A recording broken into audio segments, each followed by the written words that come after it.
नमस्कार। आज दैनिक जागरण के राष्ट्रीय संस्करण में अंतर्राष्ट्रीय संबंध इंटरनेशनल रिलेशन से रिलेटेड एक महत्वपूर्ण आर्टिकल आया हुआ है, जिसका मेन जो थीम है वो है global geo political and Jio economic restructuring, वैश्विक भू राजनीति एवं भू आर्थिक पुनर्संरचना। कैसे वैश्विक जो राजनीति है उसमें कैसे चेंजेस आ रहे हैं, और जो जियो इकोनॉमिक रीस्ट्रक्चरिंग हो रही है, भू आर्थिक इकोनॉमिक जो रीस्ट्रक्चरिंग पूरे वर्ल्ड मैप पे हो रही है, वो कैसे हो रही है, उसके क्या इम्पैक्ट हैं भारत पर, बाकी जो महाशक्तियां हैं वो किस तरीके से परिवर्तन लेके आ रही हैं और उनका भारत पे क्या इम्पैक्ट है, और भारत को अपनी राजनीति को, अंतर्राष्ट्रीय राजनीति को किस दिशा में लेके जाना चाहिए, इसके बारे में हम बात करेंगे। सबसे पहले हम देखते हैं कि समस्या कहाँ है और पूरे वर्ल्ड में चल क्या रहा है। सबसे मेन जो है वो है पूरा ये स्ट्रेट ऑफ हार्मुज का इलाका, जहाँ पर ईरान और ये है इजराइल और ये है आपका अमेरिका, इनके मध्य संघर्ष चल रहा है। संघर्ष किस बात के लिए चल रहा है ये आपको वेल नोन होगा कि जो न्यूक्लियर का इश्यू था वो एक मेजर इश्यू है। इसके अलावा जो जियो पॉलिटिकल स्ट्रेंथ है कि कौन कहाँ पर हावी होगा, कौन कहाँ पर अपनी जो सत्ता है, जो शक्ति है, उसका प्रदर्शन करने के लिए इनके मध्य जो संघर्ष चल रहा है वो हम लगातार देख रहे हैं, जिसकी वजह से आप देख भी रहे होंगे कि जो आपूर्ति श्रृंखला है, जो ग्लोबल सप्लाई चेन है, वो इम्पैक्ट हो रही हैं। तो इनकी लोकेशन बहुत इंपॉर्टेंट है। ये स्ट्रेट ऑफ हार्मुज है, ये बहुत इंपॉर्टेंट है prelims of point of view से। इसको आपको देखना है। इजराइल की लोकेशन को देखना है, इजराइल की लोकेशन के आसपास जो भी देश है उनके बारे में देखना है। ईरान के बारे में देखना है, ईरान के जहाँ पे जो द्वीप है उनके बारे में देखना है। ठीक है, अब बात करेंगे यूएस, ईरान और इजराइल, इन सब की वजह से क्या जियो पॉलिटिकल टेंशन्स हो रही हैं और उसके इंडिया पे क्या इम्पैक्ट हो रहे हैं। ठीक है, इसके अलावा जो इकोनॉमिक एस्पेक्ट है उसके बारे में बात करेंगे। राइटर ने इन सब चीज़ों को, सारे डायमेंशंस को कवर किया है। चलिए पहली बात करते हैं कि क्या है। राइटर के अनुसार जो महाशक्तियाँ हैं, जो वर्ल्ड पावर हैं, उनके बीच जो है अब क्या हो रहा है कि पहले क्या होता था, हमेशा हम इस दृष्टिकोण से चीज़ों को देखते थे कि कहीं पर युद्ध हो रहा है। जैसे हम पश्चिम एशिया को हमेशा इस आधार पर देखते थे कि युद्ध हुआ, आतंकवादी हमले हुए, इस तरीके से बात करते थे। लेकिन अब हम बात करेंगे लॉन्ग टर्म जियो पॉलिटिकल ट्रेंड्स के। हम सिर्फ युद्ध और जो आतंकवाद है उस तक सीमित ना होकर वहाँ की स्ट्रेटजिक ऑटोनॉमी, स्ट्रेटजिक लोकेशन, इनके बारे में बात करेंगे। ठीक है, पहले क्या होता था, सिर्फ युद्ध के बारे में बात होती थी, लेकिन अब इस एरिया ने, जो पश्चिम एशिया है, इसने एक अंतर्राष्ट्रीय राजनीति की पूरी दिशा को ही चेंज कर दिया है। पहले हमको लगता था कि पश्चिम एशिया में अमेरिका का अकेला प्रभुत्व होगा, अमेरिका ही सब कुछ कंट्रोल करेगा, लेकिन अभी जो युद्ध हो रहा है, जो ईरान का वॉर हो रहा है, ईरान ने वो सब चीज़ें, ईरान के साथ कौन खड़ा है, बाकी जो पश्चिम एशिया के गल्फ़ के देश हैं उनके साथ कौन खड़ा है, ये एक अलग तरीके की डिबेट हो गई है, क्योंकि यहाँ पता ही नहीं चल रहा है कि कौन किसके साथ खड़ा है। तो अंतर्राष्ट्रीय राजनीति जो है वो अब ब्लॉक नहीं बची है। पहले क्या था, जैसे शीत युद्ध, जो कोल्ड वॉर था, उसमें एक अमेरिका का ब्लॉक था, एक यूएसएसआर का ब्लॉक था। ठीक है, उसके बाद 1991 में जब यूएसएसआर टूट गया तो हमें लगा कि जैसे एक तरफा यूनिलेटरल वर्ल्ड पावर हो गया, अमेरिका ही सब कुछ है, लेकिन धीमे धीमे चीन का उभार हुआ। अब आज के समय में ऐसा हो रहा है कि ये लग रहा है ना तो अमेरिका सफिशिएंट है, ना अकेला चीन सफिशिएंट है, ना रसिया। तो अंतर्राष्ट्रीय राजनीति की दिशा में परिवर्तन दिख रहा है। ये नहीं समझ में आ रहा कि कौन किसके साथ खड़ा हुआ है। इसके बारे में हम बात करेंगे। अब देखिए, इसी बात को यहाँ पर राइटर ने लिखा हुआ है कि 20वीं सदी में क्या था। 20वीं सदी में क्या था, 20वीं सदी में एक तरफ यूएसए हुआ करता था, एक तरफ यूएसएसआर हुआ करता था। अब इनके ब्लॉक हुआ करते थे कि कुछ इनमें शामिल है, कुछ इसमें शामिल है। जो इसमें शामिल है वो इसमें नहीं हो सकता था। ठीक है, जैसे इंडिया जैसे देश थे, उन्होंने अपना एक अलग बना रखा था नाम, गुट निरपेक्ष आंदोलन। ठीक है, लेकिन 21वीं सदी में चीज़ें अलग हो गई हैं। 21वीं सदी में ये नहीं बोला जा रहा है कि कौन किसके साथ खड़ा है। 21वीं सदी में बोला जा रहा है कि कौन जो है कितने देशों के साथ बिना टकराव के साथ खड़ा रह सकता है। यह योग्यता जो है ये इंपॉर्टेंट हो गई है। जैसे भारत जो है, भारत रूस के साथ भी खड़ा है और यूएसए के साथ भी खड़ा हुआ है। ठीक है, भारत मौका लगता है तो चाइना के साथ ब्रिक्स में भी चला जाता है, और अगर मौका लगता है तो यूएसए या रसिया से ही बात करता है, जापान से बात करता है। तो एक साथ आप कितने देशों के साथ एक साथ अपना समन्वय कर ले रहे हो, अपनी नीति को कोऑर्डिनेट कर ले रहे हो, ये इंपॉर्टेंट है। विदेश नीति के जो आज की डेट में मुख्य जो मल्टी अलाइनमेंट की बात है, जो ये की टर्म है, इसको रखिएगा, जो बहुसंरेखण या मल्टी अलाइनमेंट की बात है, ये इंपॉर्टेंट चीज़ है कि आज कौन सा देश कितने देशों के साथ अलाइनमेंट कर सकता है। तो जब ऐसा समय आ गया है, ऐसा 21st सेंचुरी में आ गया है, जब मल्टी डायमेंशनल कॉन्फ्लिक्ट हो रहे हैं। पहले क्या होता था, सिर्फ सैन्य संघर्ष होता था कि किसकी मिलिट्री किस पे हावी हो रही है। अभी सैन्य संघर्ष नहीं है, मिलिट्री के साथ आपको इकोनॉमिक भी करना पड़ेगा। इकोनॉमिक के साथ हो सकता है कि आपको साइंस एंड टेक, क्रिटिकल जो मिनरल्स हैं उन पे बात करनी पड़ेगी। ठीक है, न्यूक्लियर पावर पे बात करनी पड़ेगी, तो अब जो साइबर पे बात करनी पड़ेगी। तो मल्टी डायमेंशनल कॉन्फ्लिक्ट की दुनिया में जो मल्टी अलाइनमेंट का कॉन्सेप्ट है, ये 21st सेंचुरी की ही वास्तविकता है। दूसरा बात करते हैं कि अभी और क्या समस्या आ रही है। इसको मैंने बड़ा शॉर्ट में लिख दिया है कि जैसे सुरक्षा गारंटी है, जैसे सबसे बेसिक नीड क्या है किसी भी नेशन की, वो है सुरक्षा, security guarantee. Security guarantee let's suppose US तो दे सकता है, एक हद तक दे सकता है, लेकिन चाइना नहीं दे सकता है। चाइना ने ऐसा कभी भी ऐसी अपनी क्षमता प्रदर्शित नहीं की है कि वो किसी भी देश को सिक्योरिटी गारंटी दे सकता है। यूएस ने तो दे क्या सकता है, यूएस ने तो ले रखी है, जैसे जापान की, दक्षिण कोरिया की, इवन गल्फ के देशों की सिक्योरिटी गारंटी यूएस ने ले रखी है। तो सिक्योरिटी गारंटी का तो यूएस दे सकता है, लेकिन उसके साथ समस्या है कि वो इंफ्रास्ट्रक्चर और जो इन्वेस्टमेंट है, निवेश है, उसमें अभी हाल फिलहाल चाइना से पीछे है। चाइना के पास जो अतिरिक्त फॉरेन जो मनी है वो उसको वो दूसरे देशों में लगा रहा है। जैसे आप जानते हैं कि पाकिस्तान में जो सीपेक का प्रोजेक्ट है, बांग्लादेश में है या अन्य देशों में, वो मनी का फ्लो कर रहा है। साथ ही साथ एक थर्ड पावर है रूस। रूस के साथ ये तो रूस को सब लोग जानते हैं कि डिफेंस इंडस्ट्री के तौर पे रूस बहुत मजबूत है, उसका जो खुफिया विभाग है वो बहुत मजबूत है, बट उसकी एक स्ट्रेटजिक लिमिटेशंस भी हैं, और अभी वो खुद वर्ल्ड यूक्रेन के साथ युद्ध में है।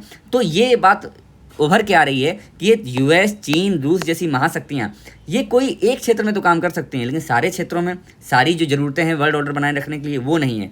तो इसी गैप्स को भरने के लिए मध्य शक्तियों का उभार हो रहा है, जैसे भारत, ठीक है, जैसे तुर्की, ठीक है, जैसे ब्राज़ील या फिर सऊदी अरब ऐसी मध्य शक्तियों का उभार हो रहा है जो इन गैप्स को भर रही हैं। जो काम सुरक्षा गारंटी के तौर पे यूएस नहीं कर पा रहा है, वो भारत जैसे हिंद महासागर में सुरक्षा गारंटी देने का प्रयास करता है, ठीक है। चीन जो काम यूएस या फिर जो यूरोपियन कंट्री आज की डेट में नहीं कर पा रहे हैं, चीन अपना सीपैक या बीआरआई जो बेल्ट एंड रोड इनिशिएटिव है उसके माध्यम से कर रहा है। वो पोर्ट्स को सशक्त कर रहा है, उसने अपना जो नेवल बेसिस हैं उसको एक्सपेंड किया है, ठीक है। तो अब हम बात करेंगे कि वैश्विक पटल पे भारत कहाँ पर है। देखिए, भारत के साथ सबसे अच्छी चीज़ ये है कि वो हमेशा से नॉन अलाइनमेंट की रणनीति पर रहा है। तो जो स्ट्रेटजिक क्रेडिबिलिटी है, रणनीतिक विश्वसनीयता है, वो भारत का एक मजबूत पिलर है। ये इंपॉर्टेंट, ये कीवर्ड है, इसको याद रखिएगा, रणनीतिक विश्वसनीयता। तो भारत के साथ जो उसकी स्ट्रेटजिक क्रेडिबिलिटी है वो उसका एक मजबूत पिलर है। दूसरा, अनिवार्य भू आर्थिक साझेदार, इंडिस्पेंसिबल जियो इकोनॉमिक पावर।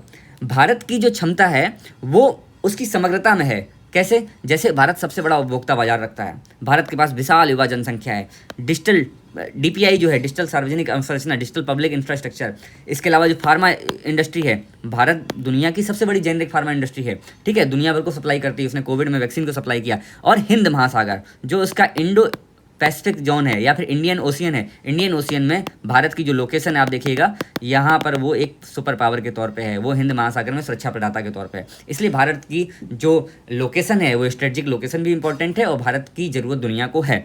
साथ ही साथ अभी के संदर्भ में देखेंगे तो भारत पश्चिम एशिया यूरोप आर्थिक corridor, India middle east economic corridor, ये क्या करेगा, जो भारत से सीधे मिडिल ईस्ट को, मिडिल ईस्ट से सीधे यूरोप को जोड़ेगा, एक बड़ा सप्लाई चेन बनेगा जहाँ से वस्तुओं और सेवाओं का आदान प्रदान होगा, जो इकोनॉमिक कॉरिडोर जो है दुनिया को बहुत मजबूती लाएगी। तो इसलिए भारत की जो लोकेशन है और भारत की जो स्थिति है वो बहुत इंपॉर्टेंट है।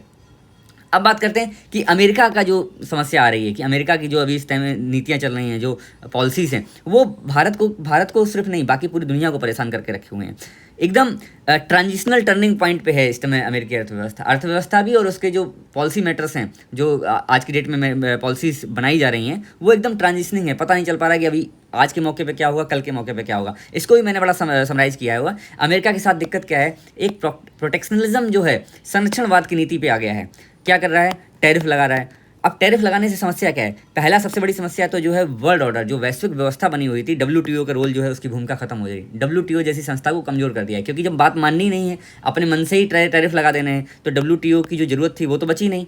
तो WTO जैसी जो संस्थाएं थीं उनकी विश्वसनीयता पर सीधा सीधा चोट है। दूसरा, आपूर्ति श्रृंखला पे समस्या, जो सप्लाई चेन है इस पे सीधा सीधा हमला। जो पहले से सप्लाई चेन बनी हुई थी कि जहाँ जो अच्छी चीज़ थी वो दूसरी जगह जा रही थी व्यापार के तौर पे, ऐसे व्यापारिक आदान प्रदान थे, जो समझौते थे, उसमें अचानक से आप अगर 30% लगा देंगे, 40% लगा देंगे, तो एक बड़ी समस्या, हर्डल क्रिएट हो रही है। इसी से महंगाई जनरेट हो रही है, जिससे पूरी वैश्विक अर्थव्यवस्था को समस्या हो रही है। अभी ईरान वाले हमले से तो पूरा जो वैश्विक आपूर्ति श्रृंखला थी इतनी डिसरप्ट हुई कि ऑयल के प्राइसेस आपने देख ही लिए, सर्जेस हुए, ठीक है। साथ ही साथ द्विपक्षीय संबंध, जब 2008 में न्यूक्लियर सिविल डील हुई थी, जो परमाणु डील हुई थी, न्यूक्लियर सिविल डील, तो उसके बाद भारत और यूएस के संबंध बहुत अच्छे होने शुरू हुए थे। लेकिन आज के समय में ऐसा हो रहा है, सन 2020 जब ये नए से जो ट्रंप की सरकार आई है, वर्तमान समय में लगातार कभी टैरिफ की बात आती है, कभी इंडियन जो शिप है उस पर हमला हो जा रहा है। तो ये द्विपक्षीय बायलैटरल जो रिलेशन थे वो लगातार कमज़ोर होते जा रहे हैं, ठीक है। इसके साथ ही साथ भारत के साथ समस्या हो रही स्ट्रेटजिक डिलेमा की, कि अब वो समझ नहीं पा रहा है कि हम रूस के साथ ज़्यादा रहें या अमेरिका के साथ रहें। हम कोशिश तो ये कर रहे हैं दोनों के साथ बैलेंस बनाएं, लेकिन बात यह है कि जब अमेरिका के साथ संबंध बहुत ही ख़राब हो रहे हैं तो हमको एक स्ट्रेटजिक भागीदार चाहिए होगा। तो हम फिर रूस की तरफ जाएंगे, या बीच में अभी आप देखेंगे लास्ट में ब्रिक्स मीटिंग हुई थी तो भारत के प्रधानमंत्री ब्रिक्स मीटिंग के लिए चाइना चले गए थे, जबकि इससे पहले नहीं जा रहे थे। क्यों? क्योंकि यूएस ने टैरिफ लगाए थे हमारे ऊपर। तो एक स्ट्रेटजिक डिलेमा टाइप की रणनीतिक दुविधा बन के भारत के सामने नजर आ रही है। अब ऐसे में भारत ने क्या कुछ अच्छा किया है, क्या उसके साथ कमजोरियां हैं, उस पर भी बात कर लेते हैं। जैसे भारत ने इकोनॉमिक फ्रंट पे कुछ अच्छे काम किए हैं, जैसे पीएलआई योजना। जब आप इकोनॉमी में पढ़ेंगे तो पीएलआई योजना से भारत का जो एक्सपोर्ट था, जो निर्यात था, वो लगातार बढ़ रहा है। उसका एक एग्जांपल है कि जो आईफोन है, आईफोन में जो 25% जो हिस्सा है वो भारत में ही असेंबल हो रहा है और इसका टोटल निर्यात 20,000 करोड़ के पार जा चुका है। अब आपको ये डेटा नहीं पढ़ना है, लेकिन एग्जाम्पल के तौर पर आप आईफोन को रख सकते हैं कि 25% जो हिस्सा है वो असेंबल भारत में हो रहा है, और पीएलआई योजना ये इंपॉर्टेंट पॉइंट है। दूसरा, जैसे मैंने आपको पहले बताया कि फार्मास्यूटिकल क्षेत्र में भारत एक बहुत बड़ी इंडस्ट्री है और फार्मा निर्यात जो है वो लगभग 31 अरब डॉलर पे पहुंच चुका है 2026 में। ये एक अच्छा डेटा है, इसको आप याद रखिएगा। 31 बिलियन डॉलर जो है ये फार्मा जो इंडस्ट्री है इसका पहुंच चुका है। जेनरिक मेडिसिन में भारत एक बहुत बड़ी शक्ति है, ठीक है। लेकिन इसके साथ संरचनात्मक कुछ कमजोरी भी है, स्ट्रक्चरल वीकनेस भी है। वीकनेस ये है कि जो जेनरिक दवा जो है इसके लिए जो बेसिक कंपाउंड होता है उसको एपीआई बोलते हैं, एक्टिव फार्मास्यूटिकल इंग्रेडिएंट जो होता है वो 70% चाइना से आता है। अब बताइए, जो आपका बेसिक जो एपीआई है वो चाइना से आ रहा है, अगर ये देना बंद कर देगा तो आप दवा क्या बनाएंगे? दैट मीन्स कि आप अभी भी कंप्लीटली चाइना पे निर्भर हैं, चाइना डिपेंडेंट मैन्युफैक्चरर हब हैं, चीन निर्भर विनिर्माण केंद्र हैं। आपको चाहिए क्या? आपको चाहिए चाइना डिपेंडेंट से चाइना फ्री अल्टरनेटिव की ओर, चाइना मुक्त विकल्प की ओर, क्योंकि चाइना आपका पड़ोसी है जिससे आपके संबंध खराब हैं। अगर वो चाइना आपको वो चीज़ें देना बंद कर देगा तो आप क्या करेंगे? इसी के अंतर्गत हम ये भी बात करते हैं, जैसे क्रिटिकल मिनरल भी चाइना ही लगभग दुनिया का 70% से ज़्यादा क्रिटिकल मिनरल चाइना ही प्रोसेस करता है। अब वैश्विक आपूर्ति श्रृंखला पे क्रिटिकल मिनरल पे चाइना जो है वो रणनीतिक होल्ड रखता है। भारत के पास ऐसा कुछ नहीं, 70% एपीआई आप चाइना से लेते हैं। दैट मीन्स कि आप चाइना पे निर्भर हैं, तो इसको हमें रोकना पड़ेगा। तो चाइना, अभी हमने क्या बात की कि चाइना निर्भर विनिर्माण केंद्र से चाइना मुक्त विकल्प की ओर हमें बढ़ना है, ठीक है। अब और क्या समस्या है? दूसरी एक बहुत बड़ी समस्या है हाई कॉस्ट ऑफ प्रोडक्शन। एक कॉन्सेप्ट होता है इकोनॉमी ऑफ स्केल का, मतलब कि अगर आप बड़े लेवल पे आप प्रोडक्शन करेंगे तो उसमें ऑटोमेटिकली पर पीस कॉस्ट कम हो जाती है। इकोनॉमी ऑफ स्केल का चाइना इसका फ़ायदा उठाता है, वो पूरे दुनिया भर में निर्यात करता है और बड़ी मात्रा में उत्पादन करता है, तो उसकी प्रोडक्शन कॉस्ट कम होती है। भारत में क्या होता है? भारत में प्रोडक्शन कॉस्ट काफ़ी ज़्यादा है। जब प्रोडक्शन कॉस्ट ही ज़्यादा होगी तो आप एक्सपोर्ट में आप उसको कॉम्पिटिटिव बना ही नहीं पाओगे, आपका जो निर्यात है वो प्रतिस्पर्धात्मक रह ही नहीं पाएगा। तो आपको हमेशा ये ध्यान रखना पड़ेगा कि आपकी अपनी जो उत्पादन लागत है, हाई कॉस्ट ऑफ प्रोडक्शन, उसको कम करने की दिशा में काम करना पड़ेगा। साथ ही साथ जैसे महंगी बिजली या जो रॉ मटेरियल की समस्या है, ये एक बड़ी समस्या है जिससे विनिर्माण जो है, जो प्रोडक्शन है, मैन्युफैक्चरिंग है, वो कम हो जाती है। बाकी कॉम्प्लेक्स जो कॉम्प्लाइंसेस प्रोसेस हैं, जटिल अनुपालन प्रक्रियाएं, पता लगे कि आपको बिजली का कनेक्शन लेने में ही लग गए आपको 3 महीने, तो आप बताइए ऐसे में कोई बिजनेस कैसे इस्टेब्लिश होगा? या फिर टैक्स के कोई कंप्लाइंस है, उसमें भी बहुत समय लग जा रहा है। तो इसमें ये जो समस्या है ये आगे भारत के जो पूरा प्रोडक्शन है या इंपोर्ट एक्सपोर्ट है उसको बड़ा बुरी तरीके से हैम्पर करती है, ठीक है। इसके साथ ही जो इसका पूरा कंक्लूजन है, क्या है? कंक्लूजन में राइटर ये बोलते हैं कि जो मध्य शक्तियाँ को जो उभार है उसने रणनीतिक विश्वसनीयता के बल पर एक अनिवार्य वैश्विक मध्यस्थ और भागीदार के रूप में भारत को मौका दिया है। देखो भारत के साथ क्या है? भारत के साथ एक बड़ा बाजार है, एक बड़ी युवा पॉपुलेशन है, एक बड़ा डीपीआई है, डिजिटल पब्लिक इंफ्रास्ट्रक्चर है। तो दुनिया भर के लोग चाहते हैं भारत में निवेश करें, क्योंकि यहाँ पर ये जो इकॉनमी है वर्ल्ड की सबसे फास्टेस्ट ग्रोइंग इकॉनमी है। तो भारत की क्रेडिबिलिटी तो है, स्ट्रेटजिक क्रेडिबिलिटी तो है, तो इसलिए भारत एक विश्वसनीय मध्यस्थ के रूप में और भागीदार के रूप में है। इसीलिए आप देखिए मदर ऑफ डील्स जो है यूरोपियन यूनियन ने की, हमने अभी न्यूजीलैंड के साथ एफडीए किया, ब्रिटेन के साथ एफडीए किया। तो सब लोग भागीदार तो होना चाहते हैं, लेकिन इसके साथ साथ हमें अपने अंदर सुधार भी करने पड़ेंगे, ठीक है। तो इसके साथ आपको जो राइटर ने बोला, राइटर के अनुसार क्या है कि भारत को महाशक्ति बनने की पारंपरिक होड़ में शामिल होने के बजाय एक अनिवार्य आर्थिक एवं रणनीतिक शक्ति, ये एक की टर्म है, इसको रखना है। अनिवार्य आर्थिक और रणनीतिक शक्ति का मतलब क्या, मैं आपको जल्दी से बता देता हूँ। अनिवार्य आर्थिक का मतलब ये है, जैसे चाइना है वो क्रिटिकल मिनरल के लिए उस पर पूरी दुनिया निर्भर है, ठीक है। अगर वो सप्लाई नहीं करेगा तो पूरी दुनिया भर में चिप की समस्या हो जाएगी, ठीक है, इलेक्ट्रॉनिक कंपोनेंट बनाने की समस्या हो जाएगी। ऐसे ही भारत को एक अनिवार्य आर्थिक रणनीतिक शक्ति बनना पड़ेगा। कोई एक ऐसा सेक्टर होगा जिसमें भारत को इतनी मजबूती हासिल कर लेनी है कि पूरी दुनिया आप पे निर्भर हो। तब अनिवार्यता आएगी, तब इंडिस्पेंसिबल इकोनॉमिक स्ट्रेटजिक पावर आएगी। वो स्ट्रेटजिक पावर जब तक हासिल नहीं होगी तब तक भारत एक अनिवार्य आर्थिक शक्ति नहीं बन पाएगा। इसलिए भारत को चाहिए कि वो अपनी जो इकोनॉमिक पावर है उसको मजबूत करे, क्योंकि जैसे ही इकोनॉमिक पावर मजबूत होगी आपकी स्ट्रेटजिक पावर अपने आप मजबूत हो जाएगी, और जैसे स्ट्रेटजिक पावर आपकी मजबूत हो जाएगी तो आप वैश्विक महाशक्ति और वैश्विक नेतृत्वकर्ता बनकर उभरेंगे। तो ये था आज का आर्टिकल। इसके बेस पे एक क्वेश्चन है जो आपको अटेम्प्ट करना है कि 21वीं सदी से तीसरे दशक में वैश्विक व्यवस्था महाशक्तियों की राजनीति से हटकर जो ग्रेट पावर पॉलिटिक्स थी, जो 20वीं सदी में थी, वो मध्य शक्ति राइज ऑफ मिडिल पावर की ओर अग्रसर है। इस बदलते राजनीतिक भू आर्थिक परिदृश्य में भारत के समक्ष उपस्थित अवसरों एवं स्ट्रक्चरल जो कंस्टेंट है, संरचनात्मक बाधाओं का समालोचनात्मक मूल्यांकन करना है। ठीक है, इस क्वेश्चन के आपने आंसर को हमारे टेलीग्राम ग्रुप पे आप पोस्ट करिए। जय हिंद, जय